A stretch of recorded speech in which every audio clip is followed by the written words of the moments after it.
¿Qué tanto daño puede hacerte una etiqueta?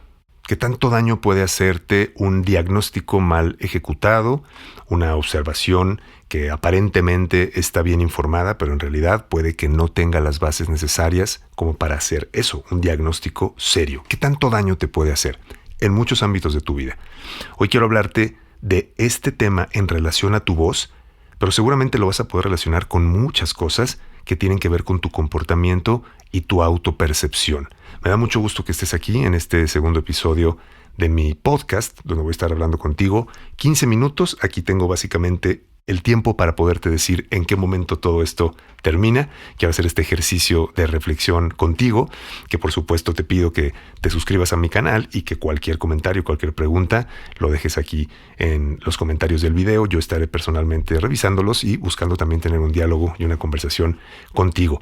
Bueno, vamos a empezar primero con un tema que tiene que ver con la forma en la que surge hace muchos años una manera de entender a mayor profundidad lo que tiene que ver con los diagnósticos y con la observación que se tiene de un paciente. Voy a hablar de el entorno de, en este caso, los hospitales psiquiátricos en Estados Unidos, porque hace muchos años el psicólogo David Rosenham tuvo la idea de hacer un experimento. Él quería ver qué era lo que sucedía cuando ciertos pacientes llegaban a hospitales psiquiátricos en Estados Unidos y quería ver qué pasaba cuando los admitían o no los admitían, cuál era el proceso, digamos, que los hospitales seguían para admitir a un paciente. Tuvo sujetos de prueba y lo único que les dijo el doctor fue: quiero que ustedes lleguen a los hospitales diciendo que escuchan una voz que les dice la palabra vacío. Todo lo demás, todas sus conductas van a ser exactamente normales, las mismas que han tenido siempre, solamente ustedes van a manifestar que escuchan esta voz.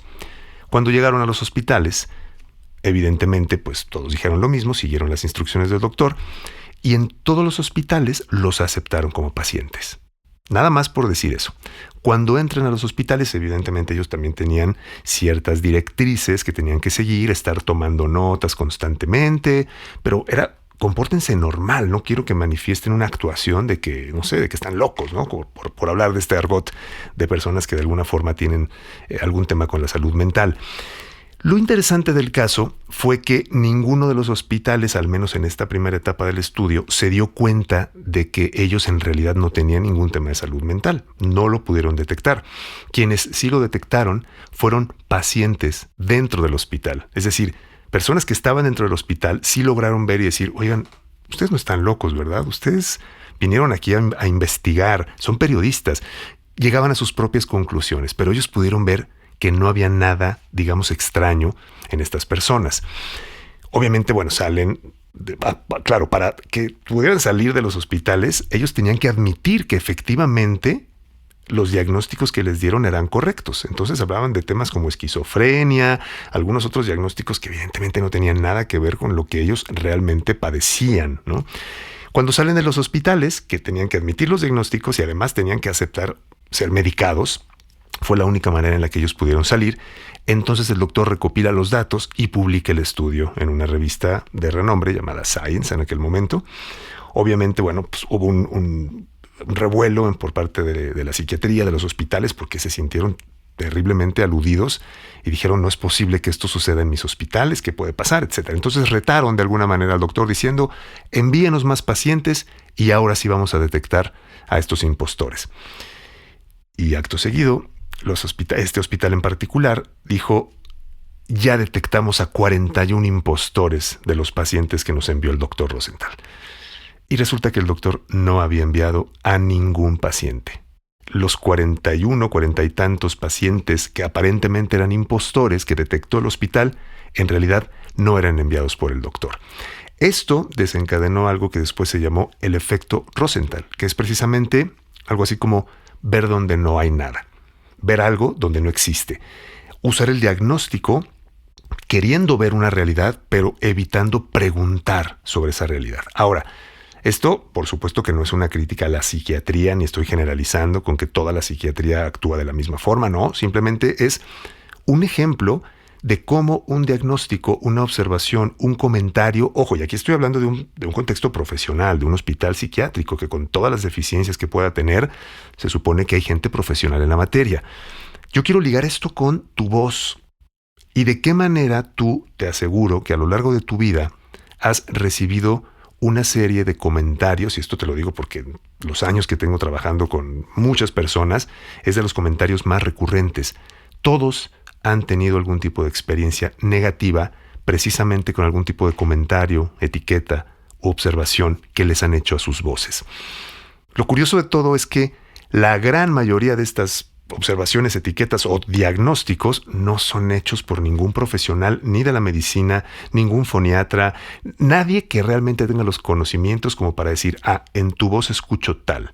Esta es la situación, hay un problema físico por tal, estás colocando mal tu respiración. No, son observaciones, incluso yo diría juicios negativos. Tu voz es muy nasal, muy chillona, muy molesta, lo que quieras. Muchas etiquetas y muchas observaciones que no tienen absolutamente ningún beneficio, y no solo ningún beneficio, no están basadas en nada, salvo la percepción individual, personal, de un individuo y que tiene absoluta libertad, según las personas, ¿verdad? Que se tienen esta libertad como para ejecutar y decir, oye, tu voz es así, deberías de hacer tal. Y esto es muy grave, porque tú crees, cuando escuchas una frase como esta, cuando escuchas una observación como esta, tú lo que crees es que realmente esto es cierto, tú lo validas. Y en el momento en el que lo validas, regresando al efecto Rosenthal, tú estás percibiendo un rasgo como un defecto, como algo que está mal, como algo que tienes que corregir. Y me parece increíble. Por eso yo siempre invito a las personas a no hablar de problemas en su voz. Ni siquiera hay un diagnóstico, ni siquiera hay una evaluación profesional y las personas ya están hablando de problemas en su voz. Entonces, esto es un llamado, primero, a que te detengas antes de pensar que tienes un problema con tu voz. Para llegar a la categoría de problema, a mí no me gusta ni siquiera hablar de problemas, aun cuando hay un tema físico, porque bueno, es una situación a resolver, es una cuestión, no sé, que necesita observación específica, pero muchas veces ni siquiera el hablar de un problema ayuda a transitar esa situación para mejorar. Muchas veces tiene que ver con un tema emocional, la gran mayoría de las veces tiene que ver con un tema emocional. Puede tener también que ver con un uso, digamos, el desconocimiento que existe en el uso del aparato fonoarticulador puede generar que se coloque de una manera diferente, que genere tensión en ciertas partes del aparato fonador y eso resulte al paso del tiempo en un daño, digamos, ¿no? Incluso no tiene que llegar ni a nódulos ni a nada por el estilo, simplemente puede haber, por ejemplo, gente que tenga este tipo de sonido, ¿no? Y que recurrentemente crea que esta es su voz, cuando en realidad es simplemente una alteración en el timbre por, no sé,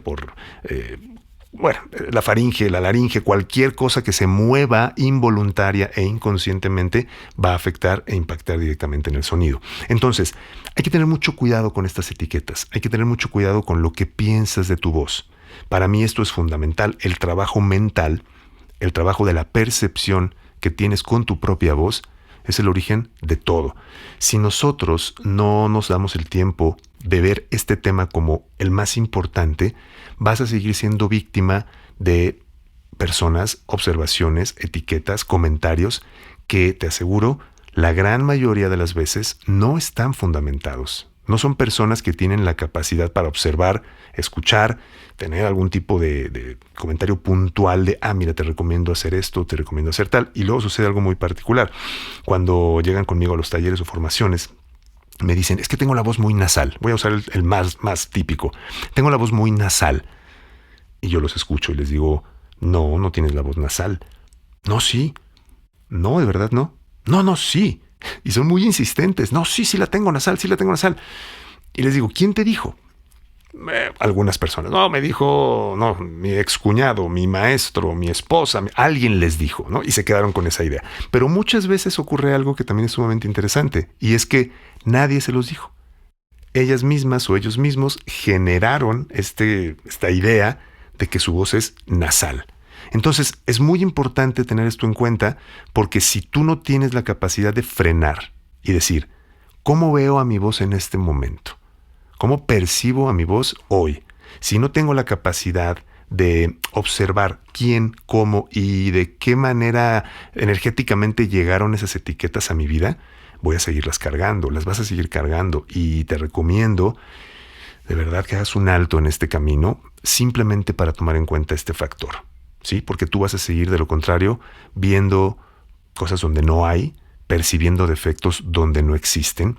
Y eso me parece muy triste, me parece muy lamentable, porque yo he escuchado voces que tienen no solo un potencial enorme, sino ya tienen una calidad increíble. O sea, el timbre, el tono, el ritmo, gente que realmente tiene voces muy agradables, muy con un alto grado de confianza, y ellas mismas o ellos mismos no pueden ver eso. Y como les digo muchas veces, es que si yo te lo digo, yo, Marcelo, te lo puedo decir, te lo puede decir otro profesional de la voz, pero si tú no lo crees, si tú no tienes específicamente la capacidad de ver esta parte, no va a haber poder humano que te haga cambiar la percepción que tienes de tu voz. Entonces, por eso te digo, usando de nuevo la analogía del efecto Rosenthal, no caigas en este error. Trata de poner un alto. Trata de que cuando lleguen estos juicios, cuando lleguen, digamos, estas...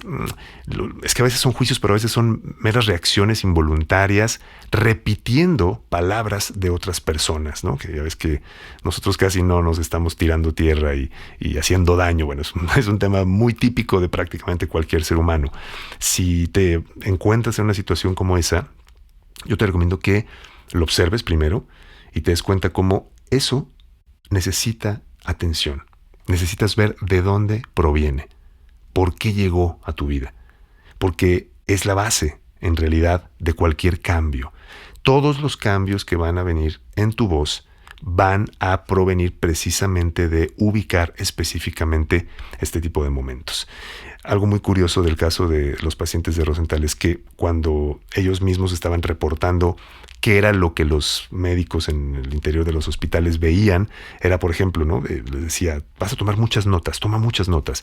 Y de pronto uno de los diagnósticos era algo así como compulsión de la escritura, ¿no? Entonces era como, qué curioso, ¿no? Yo estoy escribiendo, estoy tomando notas, y alguien, como estudia en un hospital psiquiátrico, tiene que ver eso como un defecto, tiene que ver eso como algo negativo.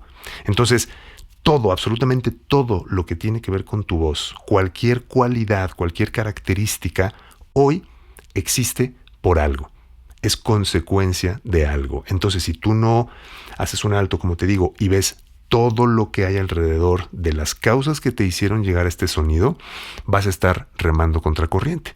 Y vas a estar negando algo que por alguna razón apareció en tu voz en este momento presente.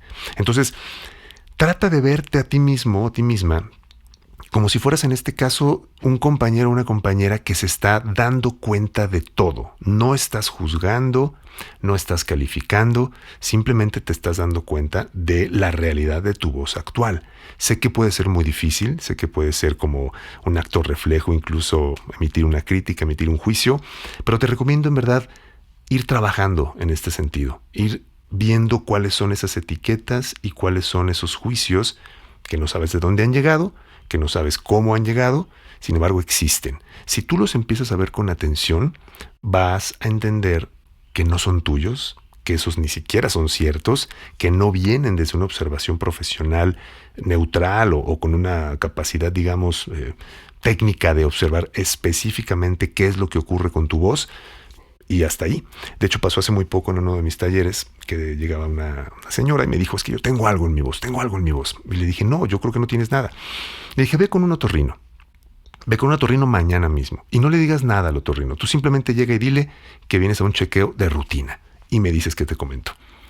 Llegó al día siguiente la señora y me dice, tenías razón. El otorrino me entregó mis estudios y todo lo que hizo. Y me dijo, usted está perfectamente bien. Cuando hay un diagnóstico médico, como este caso, entonces, ¿qué es? Y empezamos a indagar qué puede ser lo que te hace sentir algo en tu voz. Porque como les he dicho, muchas veces la voz no solamente se puede estudiar, analizar o entender desde una sola perspectiva. Necesitas la parte física, mental, emocional, espiritual. Todo eso converge en tu voz. Entonces, para la próxima que sientas que tu voz está de alguna forma atrapada, está en un lugar no tan favorable, piensa en estas etiquetas, piensa en estos juicios. Trata de evitarlos, trata de ver que si ya están ahí, al menos obsérvalos para que cuando tú sientas que van a volver a surgir, se sientan observados por ti y ya no les sea tan fácil quedarse y mucho menos hacerte algún tipo de daño, mermando tu confianza, generando algún tipo de inseguridad. Me da mucho gusto que hayas llegado hasta aquí en este episodio y no me quiero despedir sin comentarte que todos los días envío un correo electrónico. Todos los días en centraldevoces.com puedes suscribirte a mi lista de correos. Ahí obviamente informo de mis talleres, de mis mentorías, de mis proyectos, todo para ayudarte a entender mejor a tu propia voz, para comunicarte mejor y no solamente desde un punto de vista estético o de oratoria, que no me gusta hablar de oratoria, sino de entenderte a través de tu voz. Muchas gracias por haber llegado hasta aquí. Soy Marcelo Salazar. Suscríbete a mi lista de correos en centraldevoces.com o en marcelosalazare.com. Acaba de sonar mi alarma. Te mando un fuerte abrazo y te espero en el siguiente episodio.